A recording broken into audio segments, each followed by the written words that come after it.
વિસાવદરમાં chamber of commerce દ્વારા ટ્રેનના સમયમાં ફેરફાર કરાતા આવેદનપત્ર આપ્યું. વિસાવદર ચેમ્બર ઓફ કોમર્સ દ્વારા ટ્રેનના સમયમાં ફેરફાર કરાતા આવેદનપત્ર અપાયું. વિસાવદરમાં ફરી એકવાર ચેમ્બર ઓફ કોમર્સ મેદાને. વિસાવદરમાં ચેમ્બર ઓફ કોમર્સ અને પૂર્વ ધારાસભ્ય મેદાને. વિસાવદરમાં ચેમ્બર ઓફ કોમર્સ અને પૂર્વ ધારાસભ્ય દ્વારા રેલવે વિભાગને આપ્યું આવેદનપત્ર. પશ્ચિમ રેલવે ભાવનગર રેલવે મંડળ સંબોધી વિસાવદર રેલવે સ્ટેશન માસ્ટરને આપ્યું આવેદનપત્ર.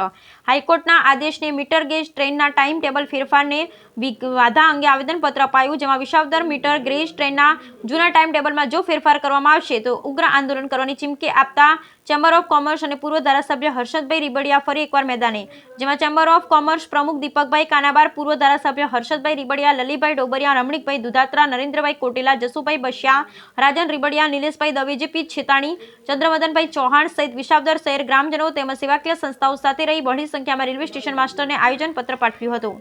Bureau report, Ashif Kadri, Visavadar. ભારત માતા કી જય. હું ચેમ્બર ઓફ કોમર્સના પ્રમુખ દિલીપ કાનાબાર. રેલવેના અણઘટ નિર્ણય સામે આવેદનપત્ર આપવામાં આવેલા છીએ. ઇકો ઝોન લાગુ કરવાની જગ્યાને બદલે આપને લાગુ કરી દે છે. આ મીટર ગેજમાં દર મહિને એક સિંહ પીપાવાવ રાજુલામાં કપાય છે. 50 વર્ષના ઇતિહાસમાં આ રોડ ઉપર એક પણ જંગલી જીવ કપાણું નથી. આવા ખોટા પતવા કરી અને આ ટ્રેનના ટાઈમ ટેબલ દિવસ દરમિયાન કરી નાખ્યા, સાંજે નહીં, એટલે પબ્લિક ભયંકર હેરાન થાય. વિસાવદરથી ઓછામાં ઓછા 500 જણા તો અપડાઉન કરે છે. આવો અડગડ નિર્ણય સામે અમે આંદોલન દેવા આવેદનપત્ર દેવા આવ્યા છે. અને જો અમારી માંગમાં ધ્યાન નહીં દેવામાં તો આંદોલન પણ કરશું ગાંધીજીની રાહે. ભારત જય. આજે વિસાવદરમાં ચેમ્બર ઓફ કોમર્સ આયોજિત રેલવે જે ટાઈમ બદલાવ્યા છે અમારી મીટર ગેજ ટ્રેનના, એના વિરુદ્ધમાં આજે આવેદનપત્ર આપ્યું છે અને જાણ કરી છે. દિલીપભાઈએ કીધું એમ અગાઉ ફોરેસ્ટ વિભાગે પણ કીધેલું છે, એ લેખિત આપેલું છે કે જ્યારથી આ ટ્રેન ચાલુ થઈ છે ને સાહેબ, ત્યારથી આ મીટર ગેજ લાઈન ઉપર એક પણ વન્ય પ્રાણીનું મૃત્યુ નથી થયું. તો અહીંયા કેમ રાતના બદલે દિવસે કરવામાં આવે છે ટ્રેન?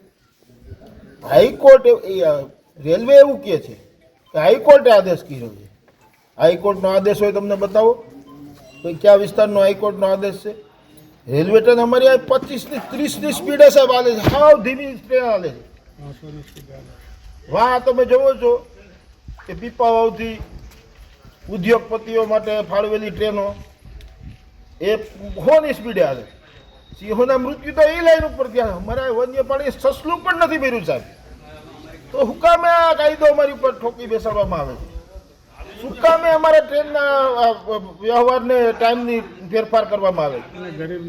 આ ગરીબની ટ્રેન છે, ગરીબ લોકો સાહેબ આમાં મુસાફરી કરે છે. અહીંયા કોઈ મોટા ઉદ્યોગપતિ નથી આવતા. અહીંયાથી તાલાળા, સાસણ, આમ અમરેલી બધે જવા માટે તાલાળા જાય ને અહીંથી